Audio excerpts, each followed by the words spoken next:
333 RIPP Don P PhD. Yo, I said RIP TV, tell a homie. Mob Deep Mondays, that's everyday, thoughty. It's all for the community, that's what P showed me. We lost without the unity, what the fuck is the OGs? RIPP, God bless the real, only for the righteous, the rest will go to hell. Flipping through the book of Revelation, figure it out. Transliterate the translation, do it yourself. It's the last days, life is a test and we in a cage. Concrete jungle, everyday struggle, fuck the pain, I'm on some HNIC shit. Hegelian 3 shit, if you don't know what I mean, you was never G. Real shit, RIP. Yo, P, play that beat back, 333. Burn some weed, repeat that. Shake me up a tuka pack, break me off for 20 pieces. I'm gone, never looking back. Y'all can't talk to me. RIP TV, tell a homie. Mob Deep Mondays, that's everyday, thoughty. It's all for the community, that's what P showed me. We lost without the unity, what the fuck is the OGs? Like the weed, play some IMD for me. It's hell on earth for real, but y'all don't wanna see paper trail politics. All the shit was prophecy, strictly for the family. Peace to the prodigy. RIPP, I sleep when it's time for me. Dope dreams, bring the skizzy, pour the Hennessy. Searching for some inner peace, couple hundred G's. Deadly weapons and some weed just for you and me. RIPP, I sleep when it's time for me. Dope dreams, bring the skizzy, pour the Hennessy. Searching for some inner peace, couple hundred G's. Deadly weapons and some weed just for you and me. Yo.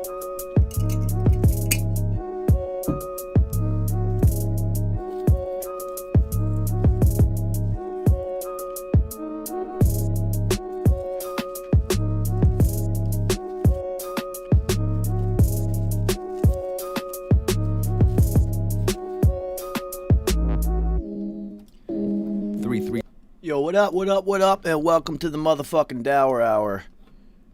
It would be me, the host of 333 TV. Me. So what up? Yo, Dank, what up, man? What's good? It's the Dour Hour, so it means roll the fuck up. And that's what I'm about to do. I don't know about you guys, but I'm feeling like a motherfucking rock star. And, if you guys have known me before this year, you wouldn't understand what that means. So, I think it's fucking dope, man.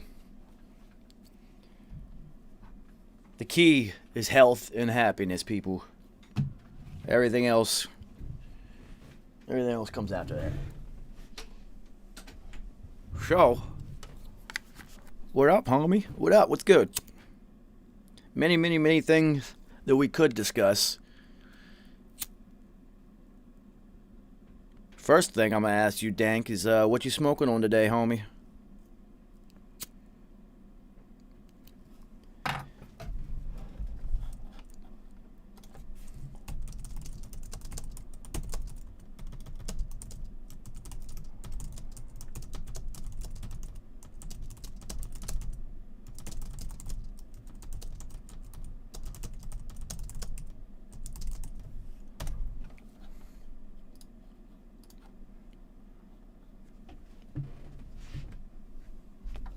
Al B Erto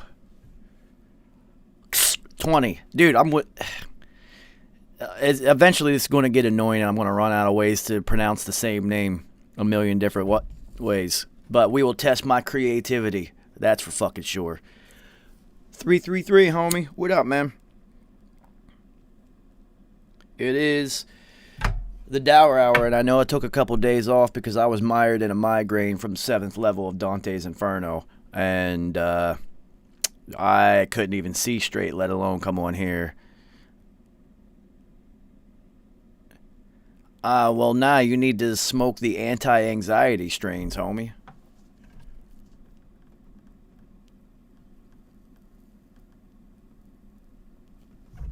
Don't listen to me, man. My solution for everything is to roll the fuck up. So, I'm a terrible influence when it comes to weed. I might guide you down a universal path of knowledge and, sacred geometry and enlightenment and things like that. But when it comes to weed, I'm the worst influence ever.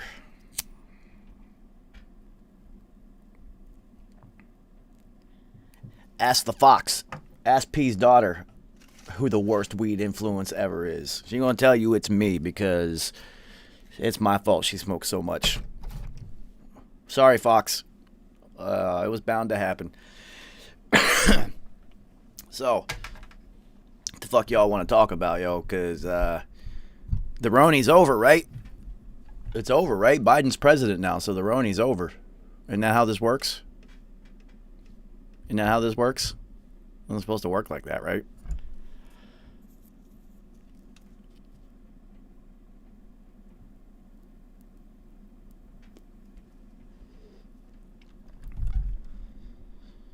Yeah, well, she blocked tons and tons of people because imagine yourself at her position when everybody in the world keeps asking about her dad and her dad's music and things of that nature, and she's just trying to mourn the loss of her father and not Prodigy. So I get it, dude. I was around for a lot of this nonsense. So yeah, a lot of blocking's happened, but don't take it personal, man. Unless you said some dumb shit and then go ahead and take it personal because, it happens. I don't judge people on their worst moments or when they're down, or especially when they're in a dark period. You can't judge people on those periods during that time period of their life. Because if that were the case, then I would be a motherfucking asshole, which I might be. I don't know. We'll see.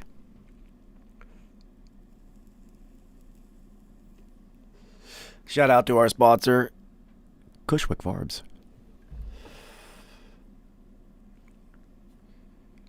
You know what's funny? Look at this. I got like a line on this side of my face, but not on this side. Ha. It's because I'm always like got my mouth going sideways. And if you guys ever notice that, it's just something that I do. It's like I'm always like biting the inside of my fucking mouth. I mean, isn't it supposed to be over though, right? Isn't that how this works? Like they're going to solve everyone's problems. They said, elect us and we'll fix everything. So like fix that shit. That's not how it works, people. So, what did you guys notice?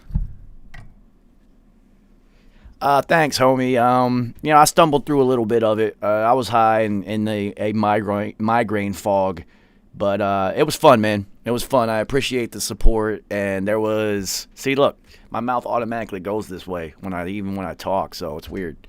I guess my left side would be my good side then. The left side would be the youthful side, and the right side would be the age and old man face.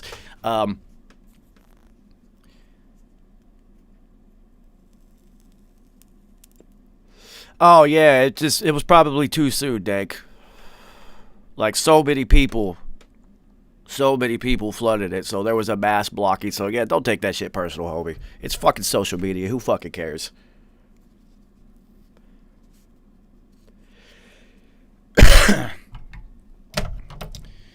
So, did you guys check the inauguration? What signs did you see? What if Joe the engineer, I guess I just spoke about myself in the third person. If Joe the engineer has been teaching you guys anything through 2021, it's how to read between the lines and how to see the hidden language. So, what did you guys notice yesterday? If you caught it.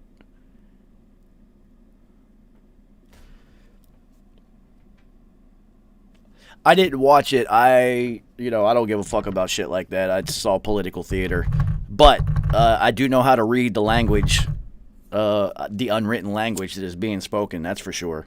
And there are a couple glaring messages that were blasted out for the world to see. Actually, there were 3. Easy ID, what up, man?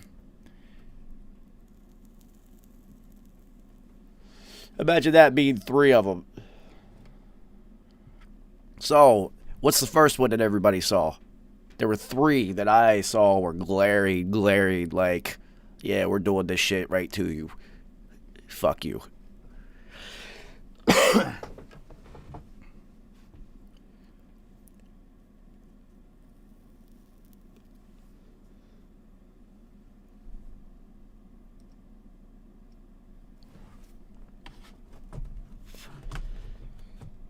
First of all, don't you find it, D. Barry, what up, man? Don't you find it odd and possibly coincidental? There are no coincidences, and if you think that these people all called each other to make sure that they were color coordinated for fashion, then I haven't taught you guys enough. So, you notice how all the power players were wearing purple yesterday. Interesting. The color of the crown. Ah, interesting. Wow, very, very interesting. The head of Catholicism, purple. The Queen of England, purple. Find it real interesting that all the power players were wearing the exact same color. No, I didn't watch it. I just saw the rabbit holes.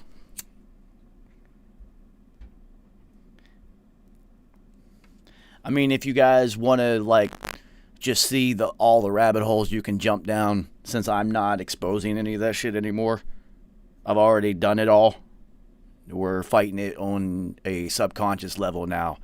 The mental and metaphysical spiritual war is what we're fighting. That on the surface war can be fought by someone else now. We've moved on. So, if you want to see all the rabbit holes that exist, just follow Immortal Technique, because he is going to point out everything that has happened in a pragmatic way. There are no sides to him. It's good and evil. So, just by following him on Instagram, I was able to see a few things that I saw.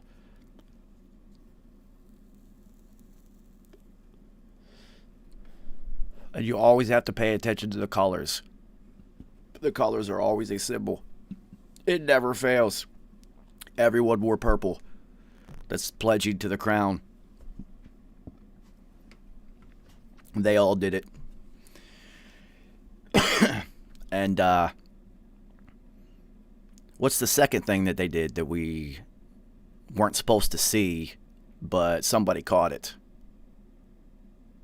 Y'all notice when President Harris, let's call her what she really is, when she got sworn in, dude, she wasn't even touching the Bible. She put her purse on top of her clutch purse on top of the Bible, and her hand on top of that, so that when she swore her oath onto the Bible and whatnot, she wasn't actually touching the Bible. Now, it's very significant for a few reasons. Procedurally, there's some significance within it, but that's not what we're even talking about.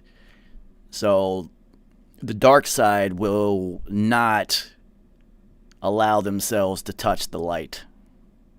So, she can't touch it and then pledge her oath of office or whatever.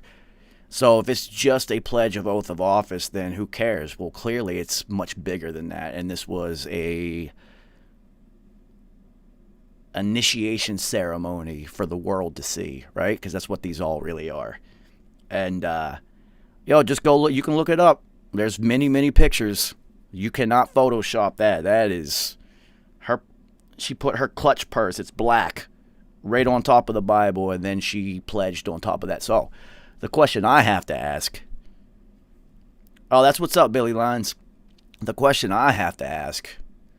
What was in that fucking purse? What are you actually pledging on? We didn't even get to see that. I bet you there was something in that purse. These are the questions that need to be asked. What was in there? No one will ever ask her that. It'll never happen. They will never allow that question to be posed publicly or answered in a public forum. Nobody was supposed to see that.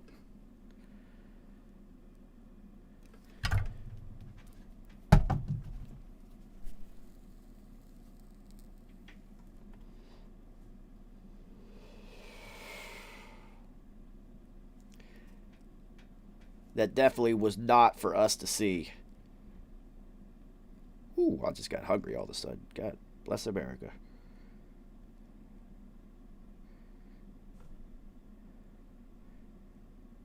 Oh man, I'm trying to find it. Who posted this one?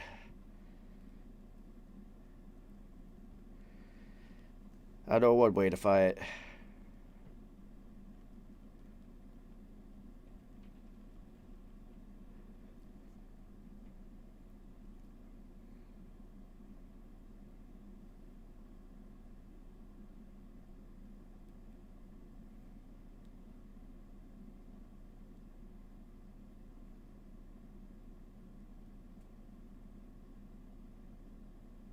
But then again, these could all be fucking conspiracy theories, because you know how the conspiracy world goes. But I just think it's odd that oh, thanks, free. I think it's odd that they all wore purple. Very telling. So the third telltale sign that this was an initiation, right, was the fact that the Jewish rabbi got up and gave a speech about how Joe Biden got on his knees before him and, you know, all that pledging and blah, blah, blah, blah. Joe Biden's supposed to be Catholic. He even ran as a devout Catholic. He's a devout Christian Catholic guy, so supposedly. What the fuck was that rabbi talking about? He got on his knees in front of you and pledged himself. To what? To Israel? What's really going on here? Well, it is what it is. It's politics as usual. We are back into the shit show that we've always been in. So, who cares? We have entered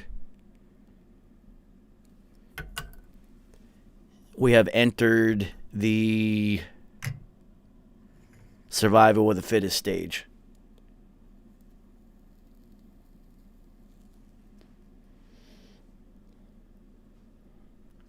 Well, yeah, Dank, if you go on the symbolism scale, purple is that's the crowd. That's the crowd's color. So I just think it's odd that they all wore purple. Very, very, very telling. What you all wearing purple for? Did you guys all make phone calls before the inauguration? Like, yo, let's all wear purple? This isn't a wedding. You guys aren't bridesmaids.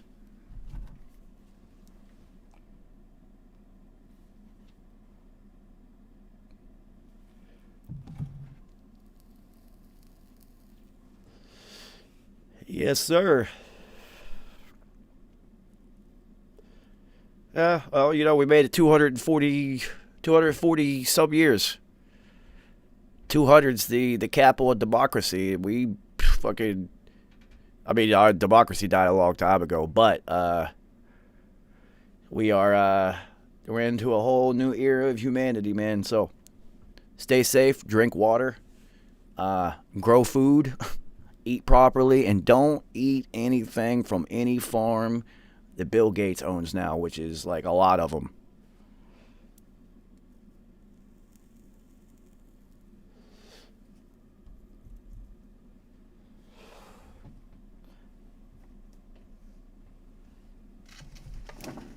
And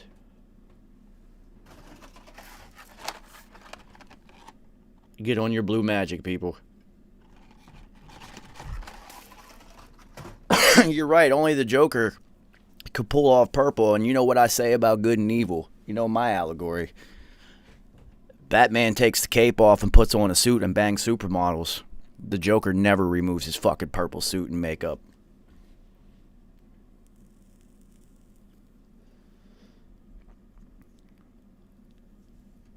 So if you think you're going to see the crack of these people's... Yeah, Vegas, it's a superfood dietary supplement. Come on. Come on. Come on. There we go.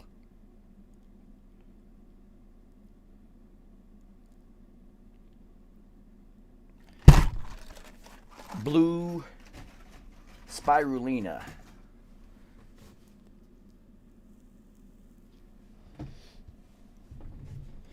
All right, so let's think about the symbolism, right? So let's think about some more symbolism. That's what we're going to talk about today, apparently.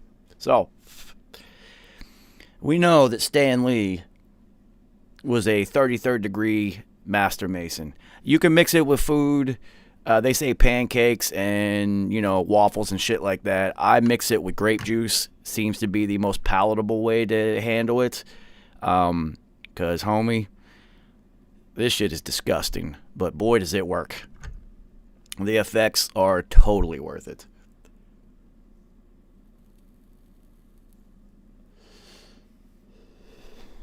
$100% worth it. It's got my brain firing on all cylinders. In a good way and not in a chaotic, unfocused way like it used to.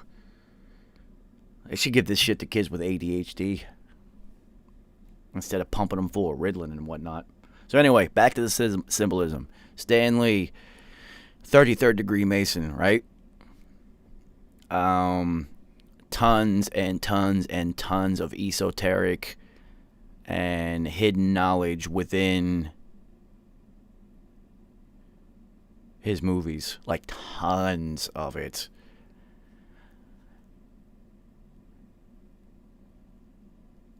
Oh, yes, sir. E. Marks Beats. I'm not sponsored by anybody but my mom's Medibles, so anything that I advocate for on this channel is things that I use myself and have personal experience with. So yeah, man, wait until the way your brain feels once it kicks in, dude.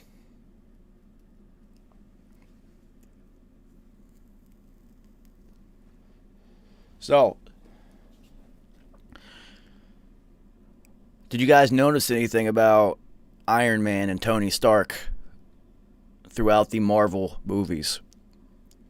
There's one consistency with this guy.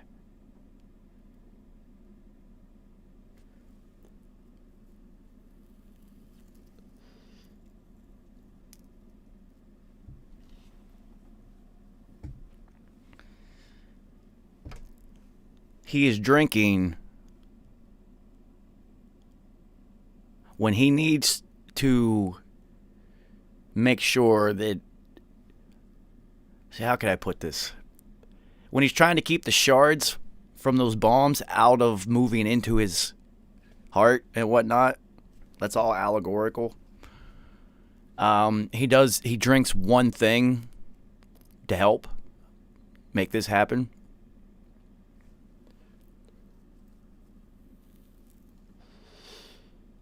Spirulina, dude. That green liquid that he's drinking. It's chlorophyll and spirulina. So, the reason that mine is blue and not green is the blue version is from my illuminated friends. What I have learned is the blue one is like spirulina on steroids. So, back to the symbolism at hand. You guys ever seen the movie Lucy?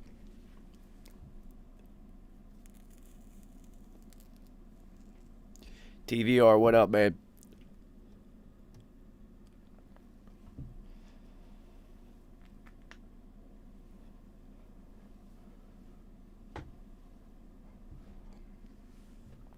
Yeah, dank.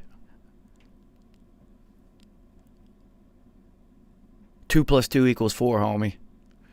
She consumes a blue powder and it increases her brain activity. Odd. I wonder what that blue powder is.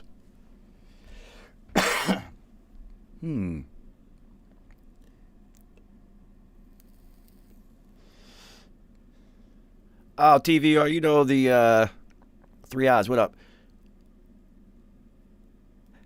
Well, 333, I'm all about sacred geometry and numerology and heliotodes.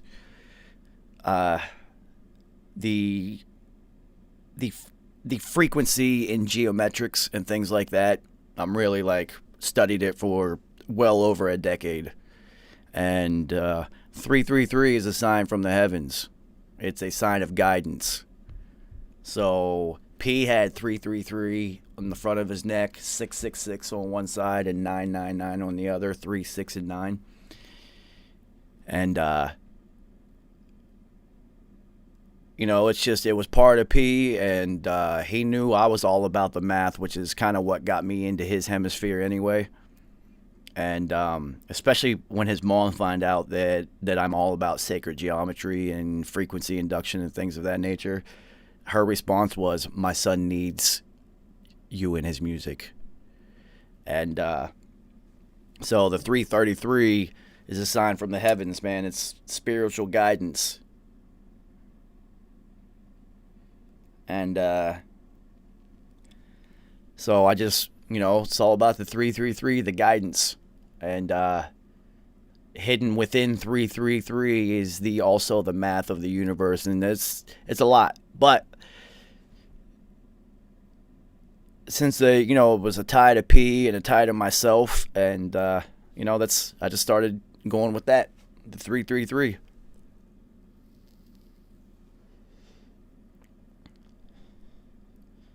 So hopefully I'm being guided on my mission, and I see a lot of 333s in my life, man, so I believe firmly that I am.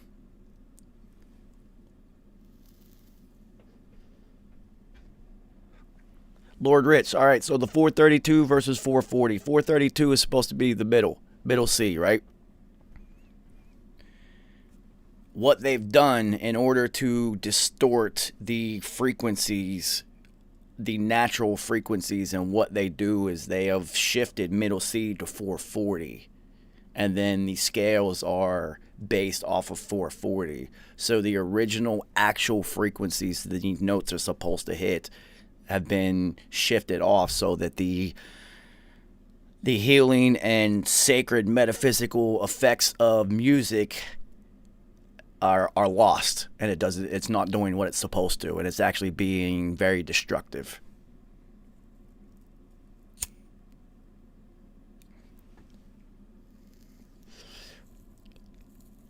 If you take a plate, a resonance plate, and you run a toad through it, and you dump any sand, sugar, whatever on top of it, when it resonates at certain frequencies, the correct ones, geometric patterns will form automatically. It's fucking incredible.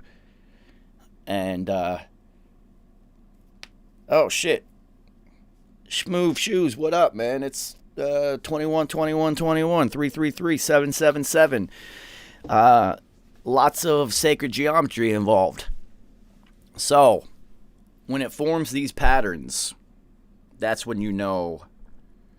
There are apps. I mean, there's like programs that can shift your scale from 440 down to 432. I have found a way to combat it in a different way, because what you'll find when you shift things to a 432 scale and base it off of that is humans have been conditioned their entire physical lives for fucking decades. This has been happening. That 432 middle C, these notes are this. So you're used to the frequency, the vibration that it creates. Your body interprets it in a way. When you shift things over, it is a little bit foreign. And unless you're already open to these things, it's going to feel weird and off, and you might metaphysically and subconsciously reject it. So, in order to combat that, Schmoove, what up, yo? I'm working on the people that we're trying to get to that stage. The people that are already there, awesome. I'm trying to get them there. So, I don't pitch shift the things that I mix. I do frequency induction instead. And that's how I push the sacred subconscious frequencies inside the music that I mix without distorting the original bass that humans are already used to. I mean, could you imagine if you're just in an environment that's constantly vibrating at 440 hertz? You would just get used to it eventually. And then somebody shifted it to 432. Everything would feel different. Everything would feel different. And the longer that you go with the 440 as the basis, the harder it's going to be for you to adjust. So they know what the fuck they're doing, yo. They definitely know what the fuck they're doing. But yeah, you can do it. I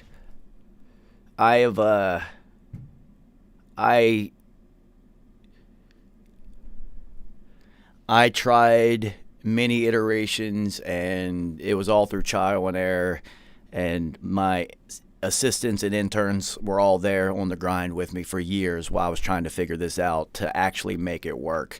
And honestly, I just tried different combinations of things. And one day, I was at Infamous Studios and Hurricane Ike and Nove and I don't know if Scoogle was there or not, but I know Rain Man was. So I had at least 3 interns / assistants there. Yeah, 10 p.m. Kal-El Beat Boutique. So I was actually mixing a Faith Evans record at the time. And, I just tried another combination. Frequency induction is my own thing, Lord Rich. This is something that I have created.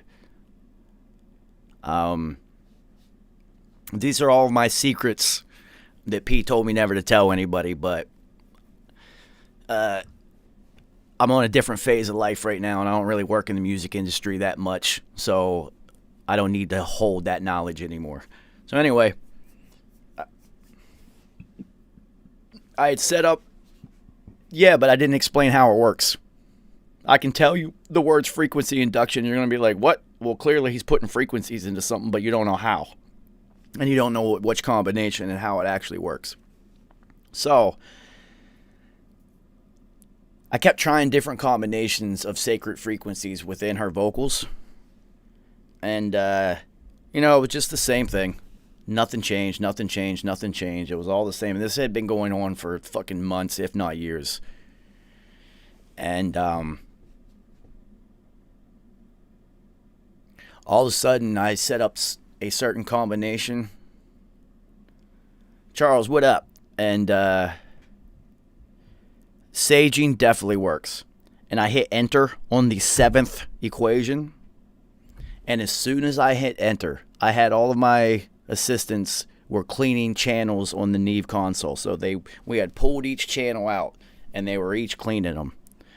And the second that I hit enter on the 7th number and the grid became complete, all of them looked up at the exact same time and said, "What did you just do?" And my response was, I just figured it out, because that was it. They felt it. I had hit it. And I've been doing that ever since. And I don't think that I've created my own technology. What I am doing is I am using ancient technology to do the things that I do. I was able to gain this knowledge through the universe. I didn't have to be initiated and go through this pyramid scheme and all these fucking weirdo rituals and all that shit. The universe provided me with the knowledge. And normally you would have to be initiated for this type of shit. So we are into the 2nd hour. It's time for me to roll up and tell this story. And if anybody wants to join in the conversation, send me your email and I'll send you the Zoom link, because it is the 2nd blunt. So I have a few, what I will refer to is illuminated acquaintances. And one illuminated acquaintance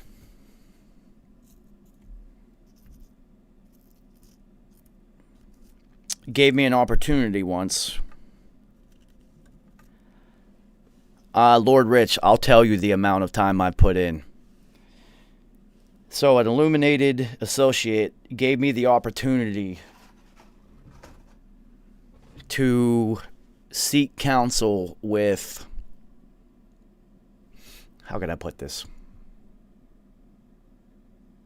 With a master. We'll just put it, when I say master, we're talking top of the pyramid, people. Somebody who has ascended to the peak. And, I had a few questions. I didn't want to waste too much of their time because these types of people are very, very, very busy. And the fact that I'd even gotten a couple minutes is a blessing. Very odd individual. These are different. They're probably aliens. So, I had asked them a few things. We're way past the Masons, homie. I had asked them a few things. And then I asked them one more question. And it was about frequencies in music, 432 versus 440, and then what I was specifically doing myself, right? And this is what he told me. What you are doing has actually only been attempted by one other creator. And they did it. Now, in order to achieve what you are truly trying to accomplish, what he told me was necessary to accomplish this was nearly impossible. Not impossible, but nearly fucking impossible. And I was just like, all right. But what that gave me was what I needed, not what I wanted. What I wanted was validation of my theories. What it gave me was an answer for me to actually achieve what I wanted instead of chasing down a path that was not going to give me the solution and the results. You don't speak of these people's names, dude. Come on.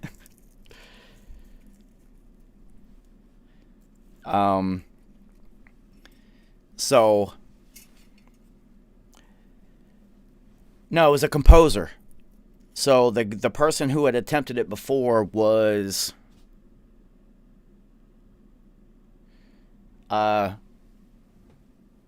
Sebastian Bach, which is why he's in the book Gödel, Escher, Bach, and the Eternal Golden Braid. That's why 1/3 of it is about him.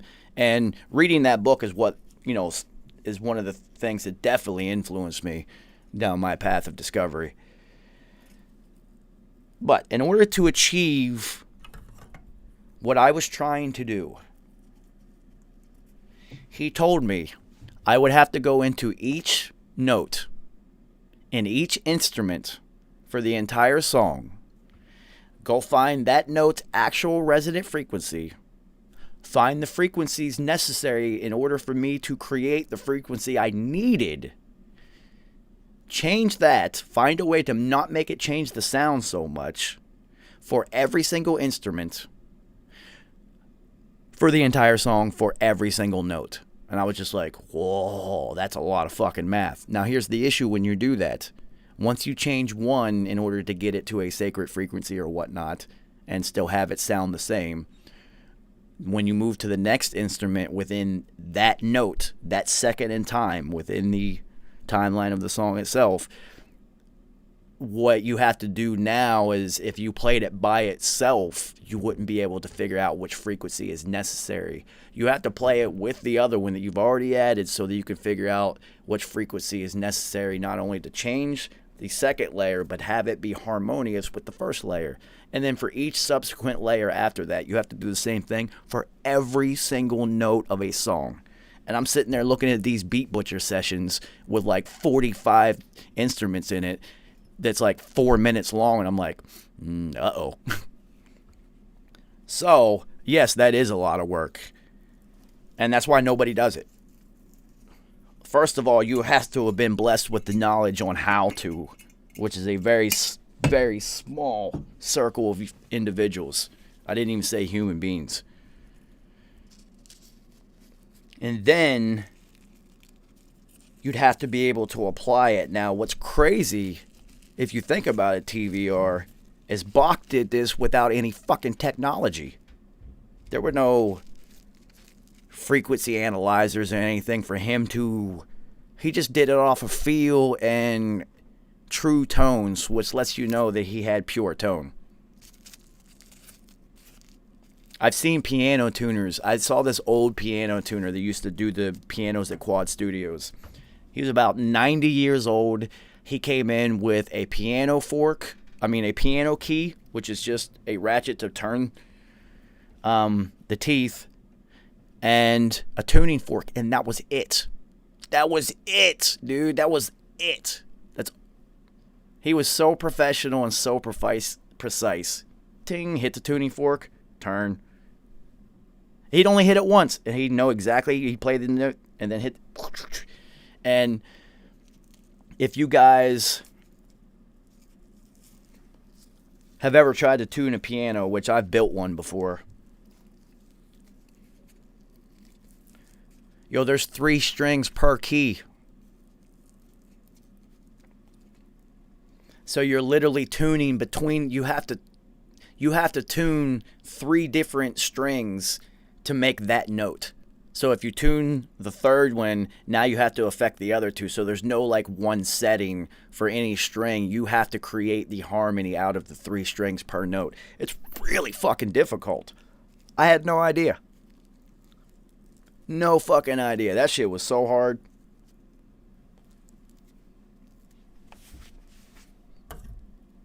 I had apps on my phone and frequency analyzers and gear and everything, and I still couldn't get it exactly right. It's tuned, but it's not like that one was. It's not concert ready. That guy was amazing.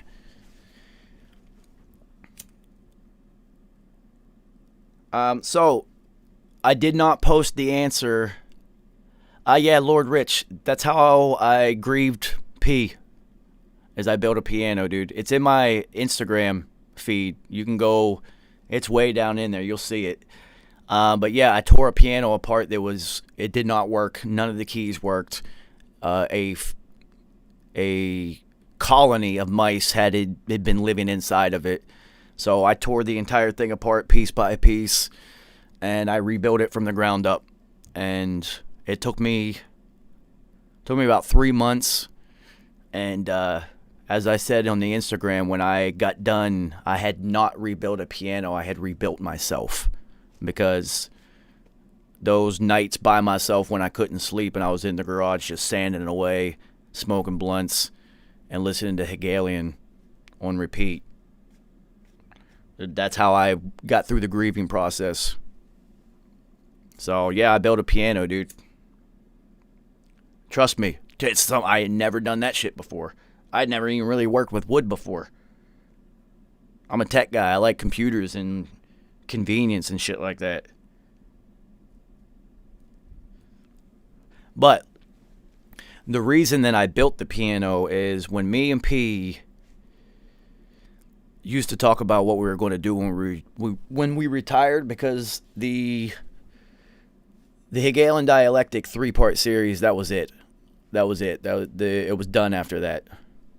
No more music. Just promote what we created. P wasn't going to create anything more. And I was like, sweet, it's finally time to retire.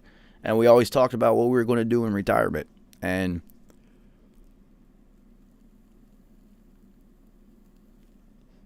P always said he wanted to rebuild a car. He'd never built a car before. He wasn't mechanical. He's a fucking rapper, yo. He's like, yo, I want to build a car from the ground up. I don't care how long it takes.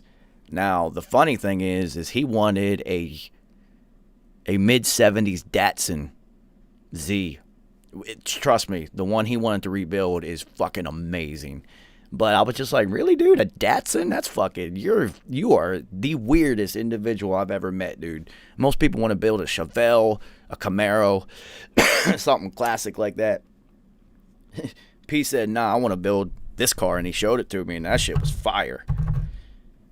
And I told him, I was like, yo, I'm just going to rebuild old pianos, man. I'm going to be an old man and just rebuild old pianos. So I did. I rebuilt an old piano. And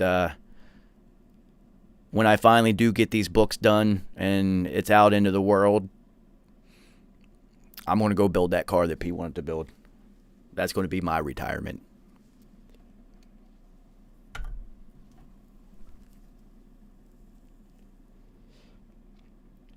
Yeah, I'll pull it up for you. Let me see. It's in my feed somewhere. So yeah, that's the piano that I built.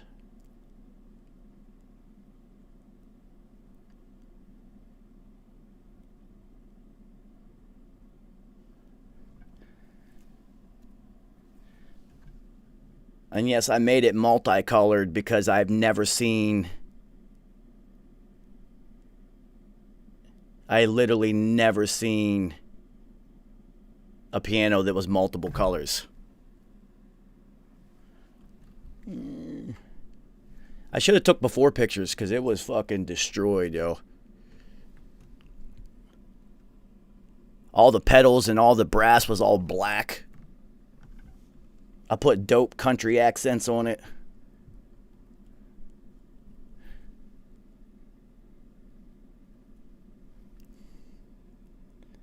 But I took something that didn't work and rebuilt it from the ground up because when P passed, I didn't work anymore. All right, I'm going to try to find this car. I know I have it in my old phone, but I'd have to find the charger for that shit and all that. Let's see. 70s.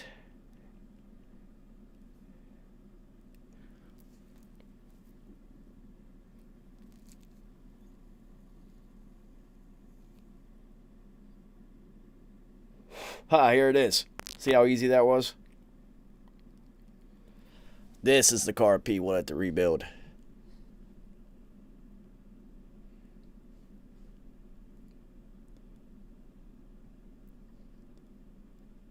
There it is.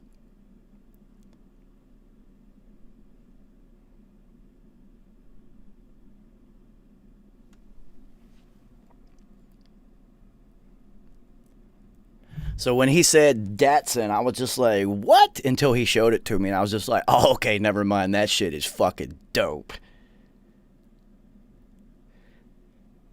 But yeah, that's the one he wanted to rebuild. That's literally the picture that he showed me. It's funny. Thank you, universe, for putting that literally in the top of the Google search, because I don't know how that fucking happened. Yeah, that car is fucking dope, man. So, when I retire, yeah, it's a 240Z. When I retire, P, I'm going to build that car, homie. You know what's funny about rebuilding pianos is you can get pianos for free, man. There are so many people who are just like, yo, if you come get this shit, you can have it for, especially in New York. You can get grand pianos for free. It's just how you going to get them out of there and where the fuck you going to work on them at.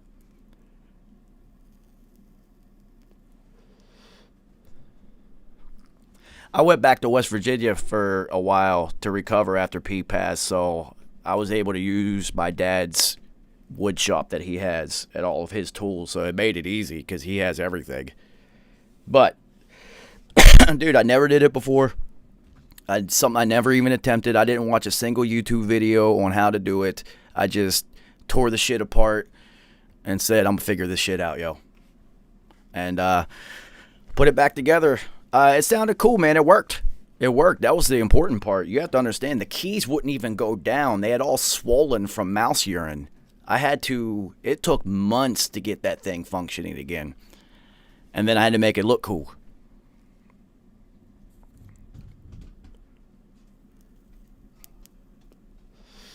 I'll be TVR. If you were in New York, man, I could help, man. I know how to fix it. I know how to structurally. I know how pianos work. I've been through it. Literally buying parts from piano dealers in order to replace some pieces that were broken and worn. Having to tear it apart. I literally took it apart piece by piece.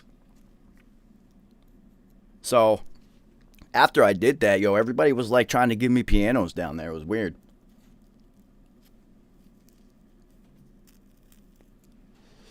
So, this is a funny story. On two levels.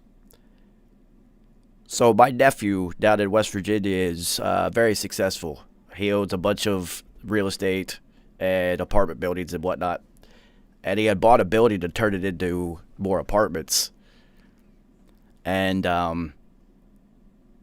when they went up to the 3rd floor, which is the top floor, dude, it was this weird. I guess it used to be like an old KKK lodge or something, like back in the 1800s. It's back in my parents' farm in West Virginia.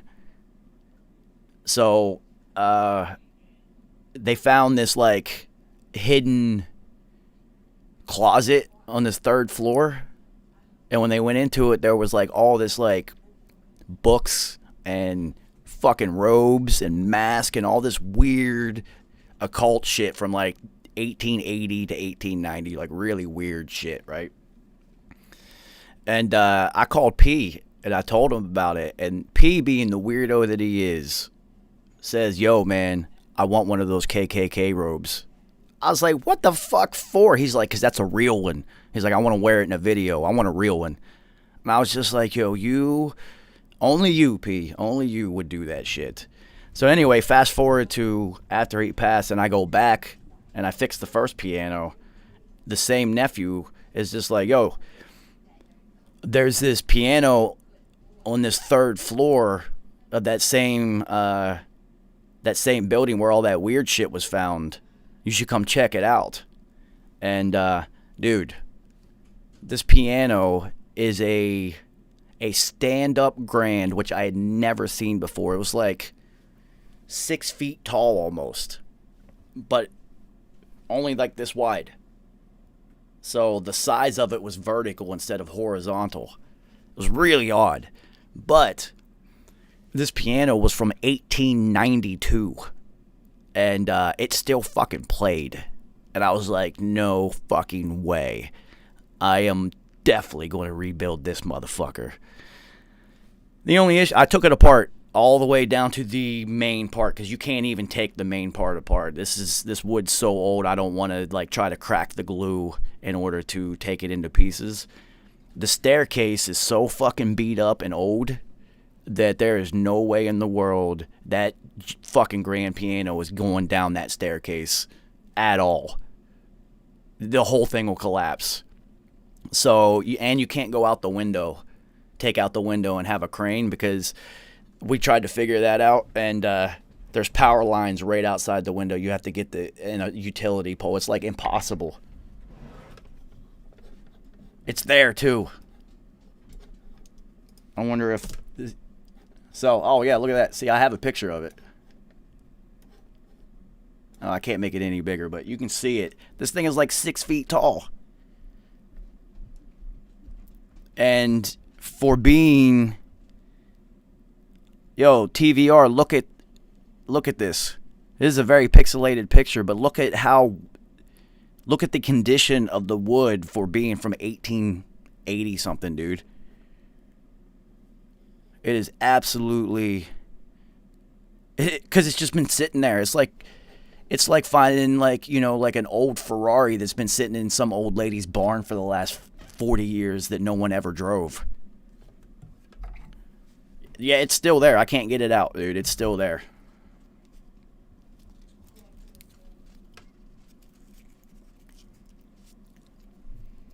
Yo, so TVR, I looked it up. That piano, that particular model, fully restored, like professionally, is worth like 140 grand or something. Now, I'm not a professional. Yeah, dude, it's so expensive, but nobody can get it out of there. It's just sitting there. Like, there's no way to get it out of that place. They are going to have to rebuild the staircase completely structurally. It's nuts, because the building's so old and decrepit. It's just sitting there, and it's so fucking heavy.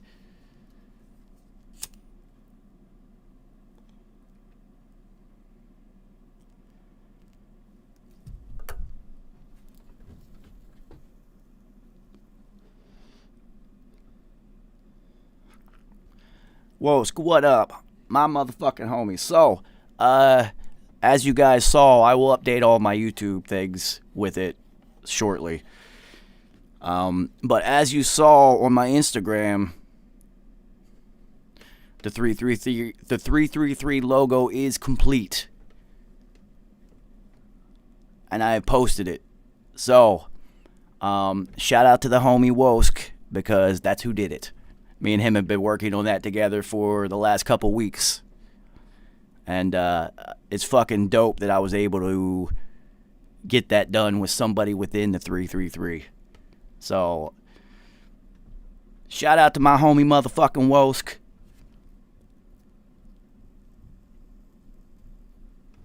Because now that the logo is done, that can only be one thing. It's time for some merch.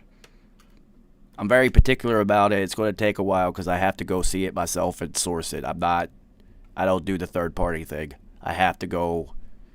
It has to be something I would buy myself and not just a walking advertisement. That's not what I'm about.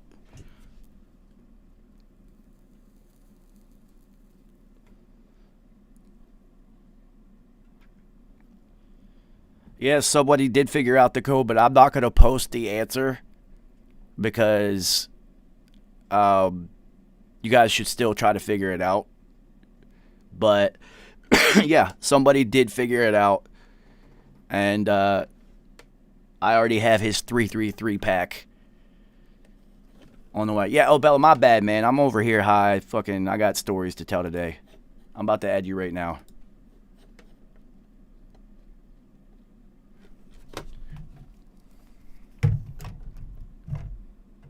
About to add you right now, homie.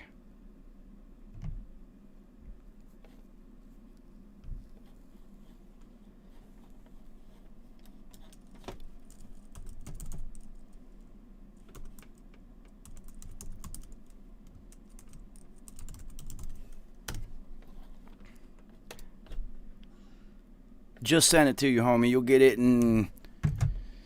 we'll see. I think it takes like 45 seconds because every time I send people Zoom links, I can get about a verse of a song, and it usually gets into the chorus before I see them starting to pop up.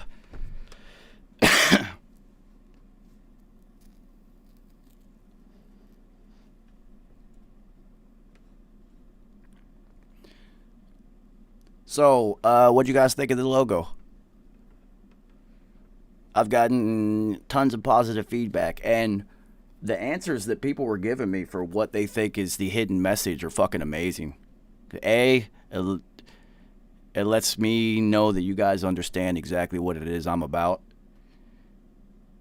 And then B, things are left up to interpretation, so if that's what you get out of it, awesome. Fucking awesome. I got so many esoteric guesses. It was awesome.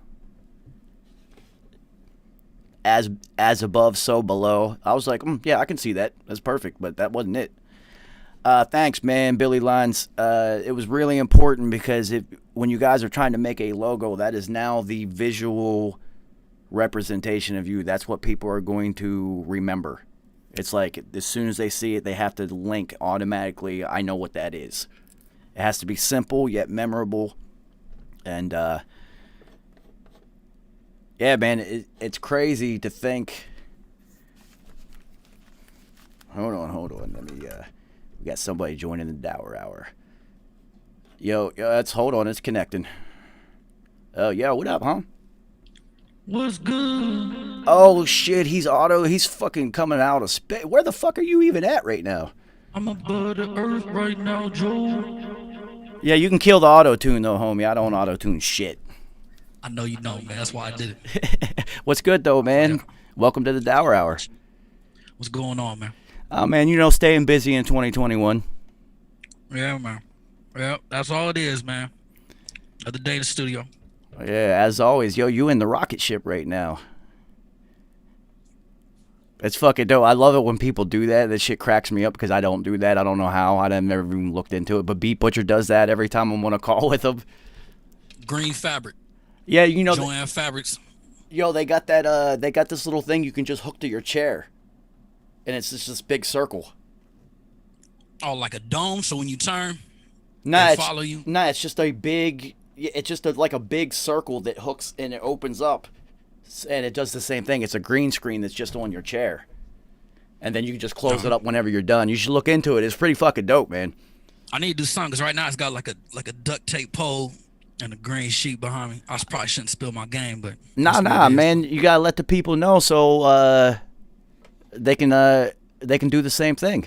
Right. You know, it's not about what tools you have. It's about how you use what you got. You know what I'm saying? So yep. Gotta drop gems, man. Like y'all be dropping gems. I mean, that's the whole point of mixing records and producing. Just master what you have. Stop looking for a piece of gear to be the answer. If you keep looking for a piece of gear to be the answer, you're never going to answer the questions you're looking for. It's never going to happen. You're just going to constantly be buying gear, looking for like, oh, this is going to be the next. This is going to be the one that gets my sound. No. It's you. Master what you have. I learned that from Alchemist. Yeah, mixing's like the Tao, man. Like you got to get lost in the process of mixing, and if you stuck in the logistic of looking for a piece of gear, you're not even in the right frame of mind to even be doing it. It's like, yeah, it's you, man. It's just like a martial art almost instead of like a technical thing. I mean, you got to know the technical, but it's like, well, you always harken back to the ones who walked before you. I've always been wise enough to study the ones who walked before, and the ones who walked before just had a console. They didn't have a million plugins. They had one reverb, one delay. You know, if you want to go back far enough, they had one goddamn microphone and they recorded the whole band. The bands were just that talented at being dynamically controlled. Back in the day, yeah. They didn't have digital. They couldn't do unlimited takes. They only had tapes. So you couldn't even touch it if you wasn't talented enough to do something when they hit run anyway, you know, like. I mean, now trust me, I'm all about, I've said it many times, I'm all about convenience and technology. I'm all about it. And Pro Tools is the shit because if you've ever had to do a recall on an analog console, back in the day in the infamous studio, son, if you wanted to fix a mix and you had to do a recall, they literally would take Polaroids of each channel, and you had to go off of a Polaroid of where the knobs were at to try to get it back to what it was. It's fucking impossible. I went to a workshop when I was in high school here in Ohio called Recording Workshop, and it's out in like the middle of nowhere out in the country, and they had really the digital was just getting going. Like the computers were just getting fast enough to kind of like really open up and begin simulating analog stuff. But the studios A and B was analog. So I learned the old way. So I know all about taking snapshots and taking notes and everything of the board. Yeah, no, I was happy that I dropped out of college, and my first semester at the Art Institute, Pro Tools had just come out. So I had just caught this is new.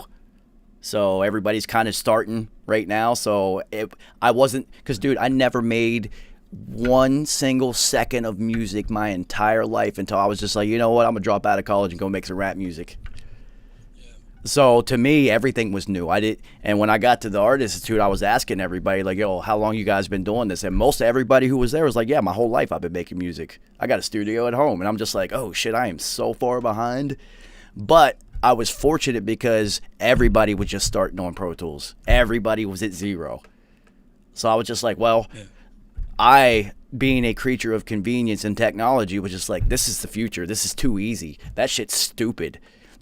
And and honestly, dude, I knew that the technology of conversion and getting it to sound better was going to come. Yeah. So it was just like, nah, I'm just. You already understood that exponential growth curve that everything has. You already know it's gonna, yeah. Things only get better. So I was just like, and I'd been studying. I've always been about sacred geometry and math and numbers and things of that nature, and I had already learned about fractals and quantum computing and things of that nature. So I'm just like, it'll be here. It'll get there. It'll get there. Yeah. So it was just like, just learn this computer stuff and get really good at this really fast. Even this is just starting for real. Yeah. Even this is just starting because, like, recently, last couple of years, I've been getting into like beginning to make plugins, and I'm not a computer programmer. I don't know code. You know what I mean? I come from music and mixing, but there's starting to be programs out there that are letting you kind of get an introduction into computer programming without even knowing a language all the way. You know what I mean? Which is like an introduction to maybe like learning a language if that's not where your head's already at, and it's also like letting you build MATLAB What's another program? You got Flowstone. You got a lot of programs out there that let you kind of begin to build plugins. So we're just now getting to the phase where somebody like you know what I mean? You do this long enough, you've used all the plugins. You've been in a million scenarios. I've already got a few I want to make. I've already got a few. Like you have ideas and concepts. So it's like the moment that opens up, you know what I mean, to a larger group of people, people that's ready for it, they're gonna start making tools that haven't been conceived of yet. So the digital shit is just like people don't even know. And then like VR, like it's, you know what I mean? Pretty soon we're gonna be in like a shared studio room like this. It's just getting started, man. No, I know the plugins I want to make are all of the sacred frequencies and whatnot, and the things that I do to mixing without having to do the 10 years plus of studying. You just hit the button and it'll do it. Yeah. You know, there's two of them I want to make. One for bass frequencies and one for the other ones. You should get with me about that, bro.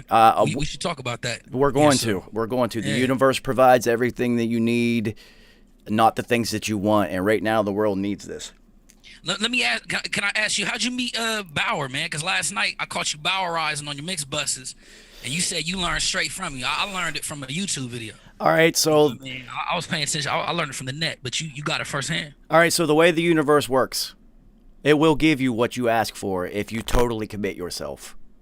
100% if you are committed to what it is that you really want. So when I dropped out of school, like literally I had 6 classes left before med school, homie. I'm just like, yo, fuck this shit. I'm going to go make rap music. And everybody's like, what? You don't even make music? I'm like, yeah, fuck that shit. I want to go. HNIC was out, dude. I had to be a part of it. I'm like, I want to go do this. That's why it's so. Number one. Yeah. That's why it's so crazy that I ended up with P, because that's the album that made me be like, no, I want to do this. So the universe has always given me knowledge because that's all I've ever asked for. So when I got hired at Quad Studios, Michael had the 6th floor all year round at Quad. He was working out of there at the time, right? And during my interview, I literally told Willis, the manager, I said, yo, don't ever book me on a session. I'm not here to get money. I'm only here to learn. Once I figure this out, I'm going to go do my own thing. And he was just like, word. And somehow, some way, like you weren't even allowed to speak to Michael. He was like so regarded, because this was during the studio death period. And Michael, being Michael, was literally paying enough to be there that he was paying the rent for the entire building. Dude, Hit Factory had just shut down. Unique had just shut down. Like, all of them were dying. And they were able to keep afloat at Quad because of Michael. So you literally they told you, like, yo, just go down there, clean the room before he gets there, take him his basket of fruit, ask him if he needs anything, and leave. You're not to, like, speak, blah, blah. Me never making music before, dude, I didn't even know who the fuck Michael Brower was. I listened to rap music, homie. So my first day down there, dude, he was working. I walked right into the room and I went, I'm Joe. Who are you? And he was just like, everybody in the room was like, I walked right up to him. Like, I didn't give a fuck. You made eye contact with the master. Yo, Michael respected it because everyone was so scared of him. He looked at me, he was just like, I'm Michael.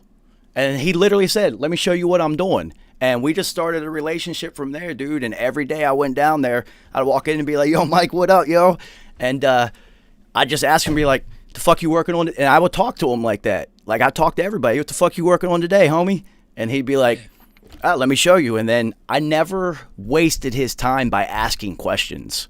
I just say, what are you working on? He'd play it, and then I would just watch because I have a photographic memory, so it was all visual.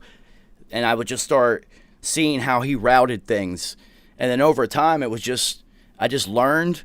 And then I ended up being the 3rd assistant on his crew because his first assistant, Keith, and his second assistant, Will, since I was cool with Michael, I would just hang out with them all the time and just do whatever they needed. They had an intern now, you know, so so if I had questions, then I would just ask Keith because Keith had been Michael's first assistant for 4 years. He had the answers, but you didn't have to bother Michael with that. I didn't. I learned so much from him. I just needed confirmation from Keith and Will. Like, oh, yo, so why does Michael do this? I saw him doing this, blah, blah, blah, blah, blah. And, dude, this just went on for, like, 2 years. That's valuable, bro. That's a real apprenticeship. You know what I mean? You really can't ask for more. I've never really had too many mentors. I did a lot of this through trial and error, just you know what I mean, like running a studio, studying online, and just I make music, so I'm constantly mixing my old records and studying the footnotes, everything, like a lot of people. You know what I mean? Especially nowadays with the culture of my generation and younger, it's so detached and disconnected, and it really fucks things up. But it can help you become more independent if you really for it, but you miss out on like opportunities for apprenticeships like that. You know what I No, mean? I was really fortunate because, like I said, I didn't even know who he was. I had no fucking clue until I'm down there hanging out with him and like Billy Joel's in the room and shit. And I'm just like, oh, this guy's like serious then, and it's just like, but I never cared. I never cared, and he knew it. I was just like, yo, man, I'm just trying to learn, man. And I told him, I just want to learn from the masters because in order for me to intern at Quad Studios, dude, I had to commute every Thursday.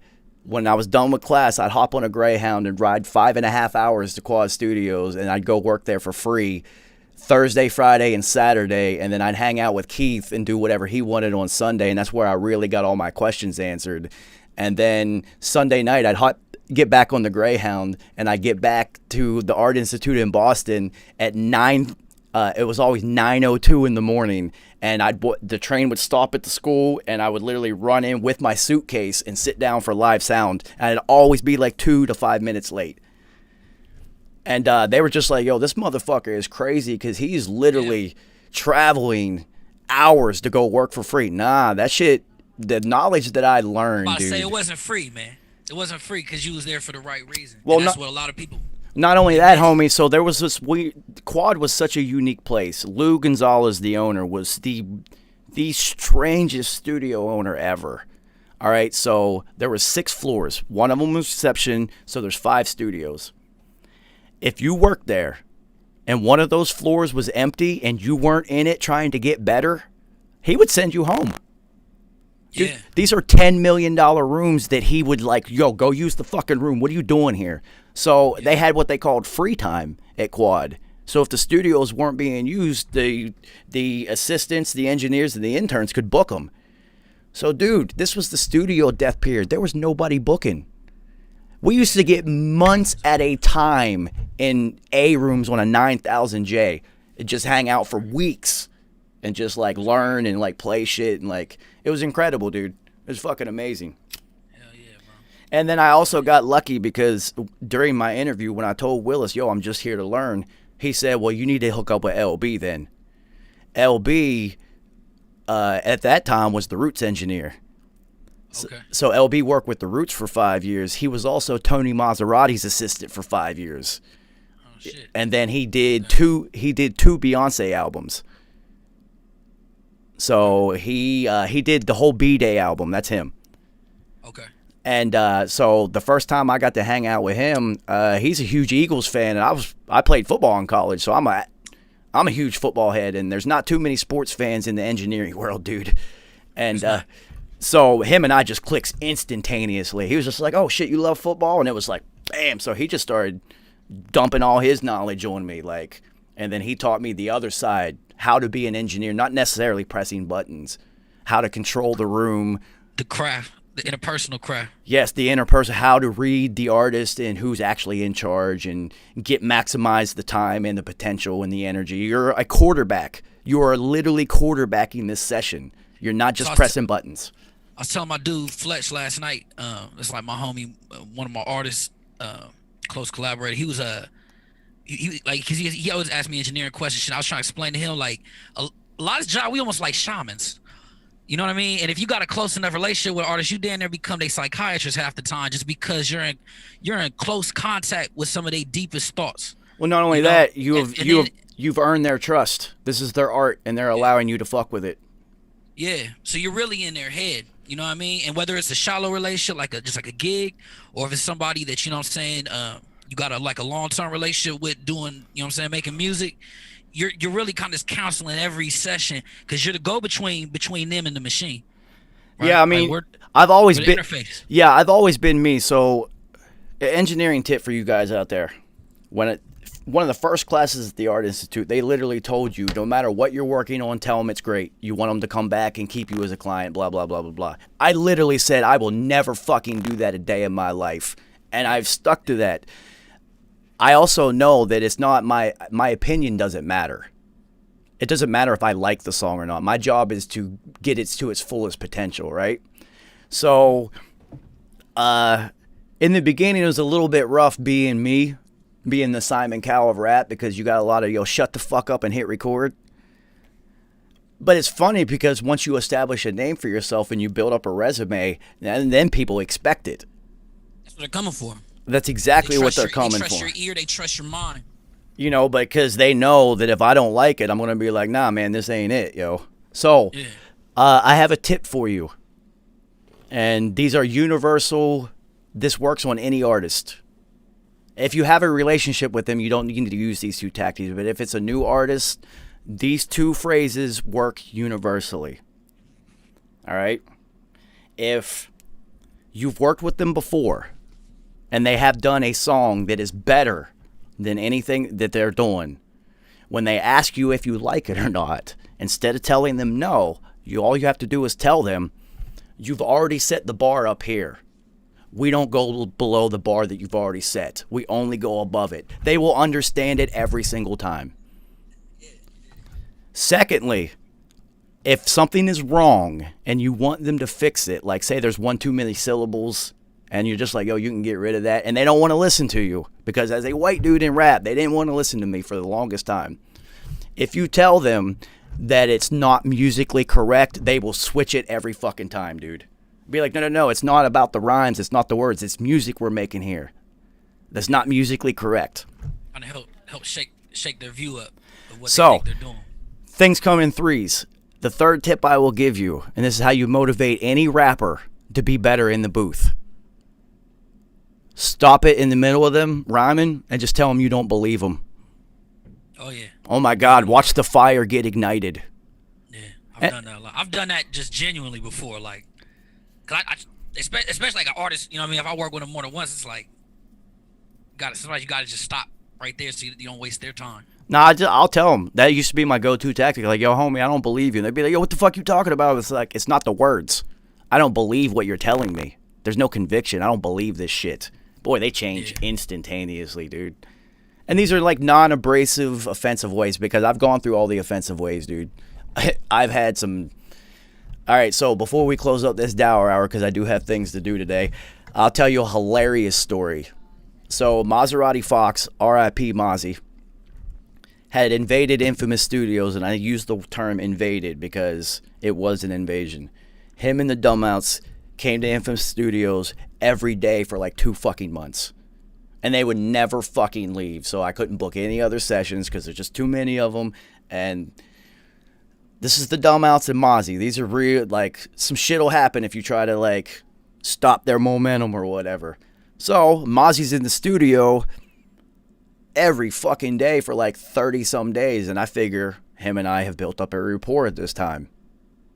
And he used to tell me all the time, yo, JoJo, always call me JoJo. Yo, JoJo, you and Doughboy are the only ones who know how to make me sound good, because Mozzie mumbled. It was really hard to record him. So, he was about 4 feet from the mic, and I don't know why. And he was just going like this while he's rapping. So then you have this weird pan thing that he's doing on his own. And he's mumbling. And he's got about 5 or 6 chains on. And they're clanging because he's moving. And you can't hear anything. So, me being me, I guess I got a little bit too comfortable. I just hit stop and I said, yo, Mozzie, this sounds like shit. Yo, he flipped the fuck out. He took the headphones and smashed them against the booth window.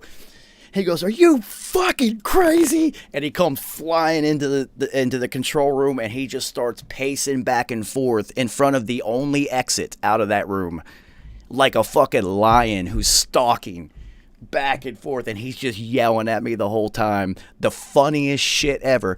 Are you fucking stupid? You're talking to the big homie here. I've been on the stage with Fifth. This ain't Quad, this is Creeds. He's going crazy, and I'm just like, uh-oh. And I'm looking, and I see, there's probably like 7 or 8 dumbouts in the lab, and like 3 of them have now taken what was a free hand and moved it inside of their hoodies or their pants. I'm like, ugh, here we go. I already know what's about to happen. And luckily, Nice was there.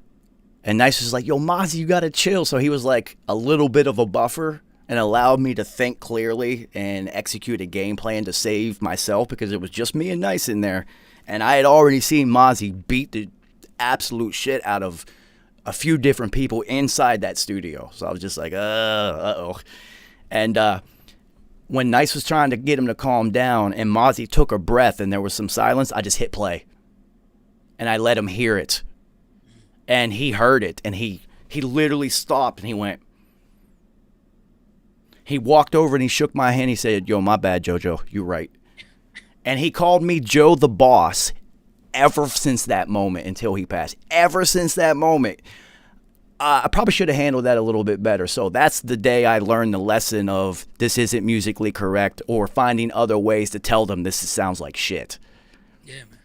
I mean, there's other artists I can be like, yo, this sounds like trash, yo, and they'll be like, oh, shit, my bad. Mozzie wasn't the one. That's a craft unto itself. I know a lot of engineers that don't know how to, like, walk that line because, I mean, being fake is not an option. You know what I mean?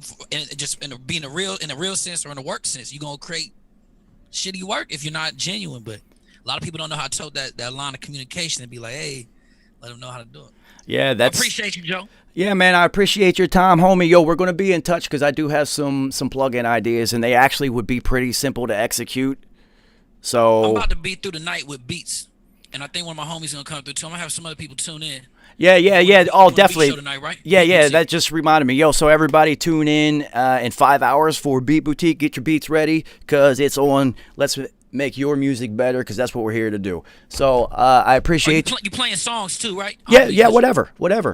Yeah, we're going to come through with some records, man. We're going to come spin some. So. Yeah, I mean, it's a chance for people to, A, get a little bit of exposure within the community so people can hear. B, if you make beats, eventually what's going to happen is their rappers and artists are now going to tune in because they're going to hear beats and whatnot so they can link with people. That's my ultimate goal with this. That's what I was kind of seeing through the lines. Like, this is just like, it's like a good little moment for culture. I'm just trying to build the culture. Like the whole fact of, if you donate, then I'll like critique or help you fix your shit. We're just trying to game the YouTube algorithms. I don't care if you send me 99 cents, 20. I don't care. It's just every time somebody hits that button, we're gaming the system.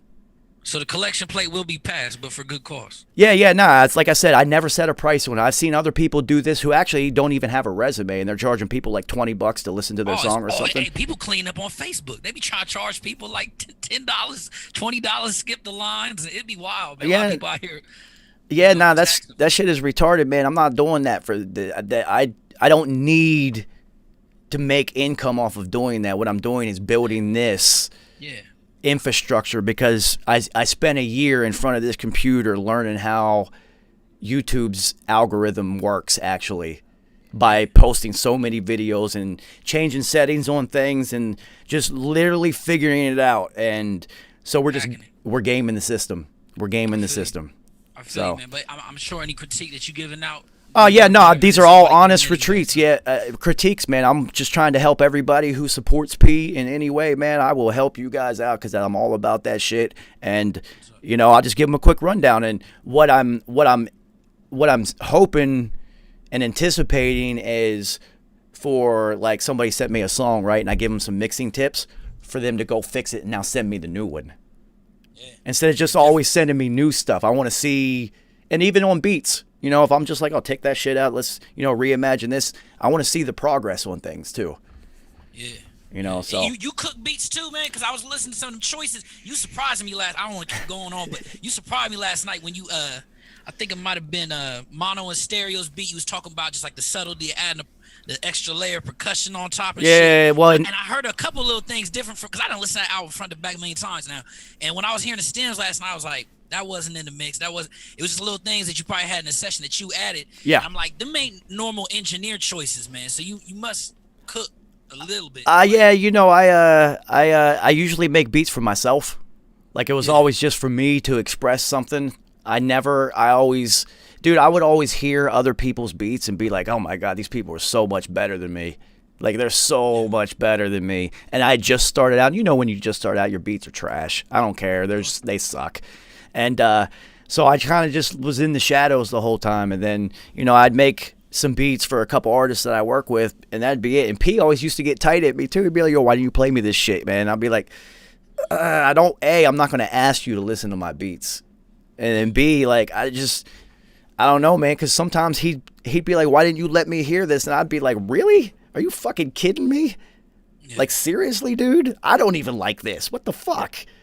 Hey, But it's not about you. Somebody here, man. Right. Yeah, it's not don't know about you. Somebody else pulling out of what you. It's like sampling. Like you don't really know. You might hear one thing and be like, "That's really a trash song," but I hear this little piece in there, and I'm gonna pull this out. Or you might hear something that's magic to you one day and ain't the next. So you can't ever be too critical of your work. Yeah, nah, you can't. But you know, I like to say that the curtain has been pulled back, and I'm now awakening back up into creation mode, thanks to my motherfucking homie and 333 community member Billy Lines.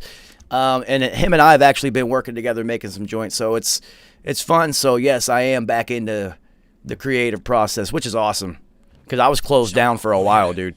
I was closed down for a while. After last night, I was like, I kind of want to hear what else, you know what I'm saying, what else your ear can do. So. All right, bro. I ain't gonna take up no more, man. I'm out, dog. I appreciate you. All right, homie. I appreciate your time, and we will be in touch, everybody. I'll see you in 5 hours. I got shit to go do. Beat Boutique at 10 o'clock. Get your shit together. I'm out.